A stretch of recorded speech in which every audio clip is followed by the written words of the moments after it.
السلام عليكم. في الحلقة اللي فاتت اتكلمنا عن الإيلاء ووضحنا معناه، وعرفنا ان الراجل ليه الحق في إيلاء زوجته لمدة أقصاها 4 شهور، فإن فاءوا فإن الله غفور رحيم، وإن عزموا الطلاق فإن الله سميع عليم. يعني لو خلاص استحالت بينهم العشرة ومفيش حل غير الطلاق، هنا هنلاقي الآيات اللي جاية هتاخدنا لأحكام الطلاق والعدة وغيره. مهم تسمع الحلقة اللي فاتت عشان تعرف تربط الآيات ببعض، وتعالى نعرف من الآية اللي معانا النهاردة إيه هي أحكام الطلاق اللي موجودة في الآية، ونعرف كمان معاني الكلمات اللي فيها. الكلام اللي هيتقال ده مهم جدا لكل مسلم إنه يعرفه، لأن دي أحكام الشريعة. فركزوا معايا وصلوا على النبي صلى الله عليه وسلم، وتعالوا نسمع الآية الأول.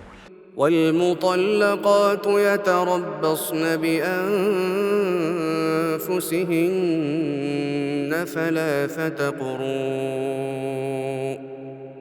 ولا يحل لهن أن يكتمن ما خلق الله في أرحامهن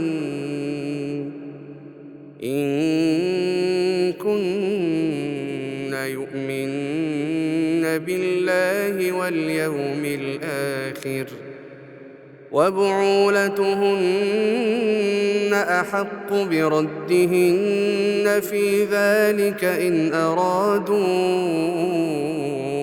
إصلاحا ولهن مثل الذي عليهن بالمعروف وللرجال عليهن درجة والله عزيز حكيم.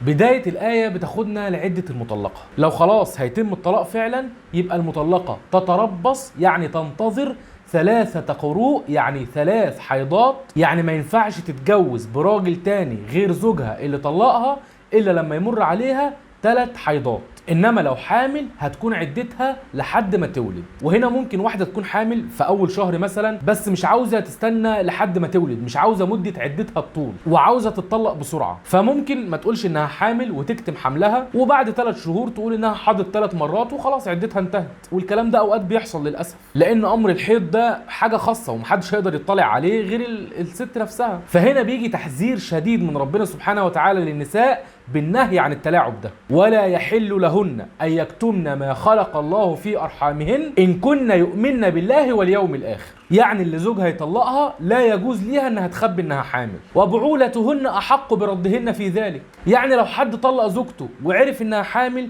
فاحق ليه ان هو يردها ان ارادوا اصلاحا. يعني تردها لو انت ناوي الصلح ما بينكم فعلا، وانكم ترجعوا تعيشوا مع بعض بموده ورحمه، مش ترجعها تبهدلها وتهنها. ولهن مثل الذي عليهن بالمعروف. يعني ليهم حقوق ياخدوها وعليهم واجبات يأدوها. مش حقي وحقك بقى ونقف لبعض على الواحده. احنا مش مشتريين جاموسه شرك، ده جواز، والمفروض ان هو قائم على الموده والرحمه واللطف والسكينه. وللرجال عليهن درجه، ودي درجه القوامه، لأن أمور الطلاق محتاجة عقل وحكمة. وبعض أهل العلم قال فيها قول جميل جدا ذكره الشيخ عثمان الخميس ربنا يبارك فيه. قال وللرجال عليهن درجة، يعني على الرجال أن يتحملوا أكثر مما تتحمل النساء. ودي من القوامة. من القوامة أن الراجل يعدي ويتجاهل ويغفر ويسامح لبعض أخطاء زوجته عشان الحياة ما بينهم تكمل وتستمر، ويحافظ على بيته وأسرته وحياته. القوامة عقل وحكمة. وبس كده يا سيدي. قال رسول الله صلى الله عليه وسلم بلغوا عني ولو آية. فاعمل شير عشان تبلغ غيرك آية بمعناها، واشترك في القناة واعمل متابعة للصفحة لو انت على الفيسبوك، عشان مهم جدا ان الحلقات الجاية توصل لك. تحياتي هشام مصطفى، والسلام عليكم ورحمة الله.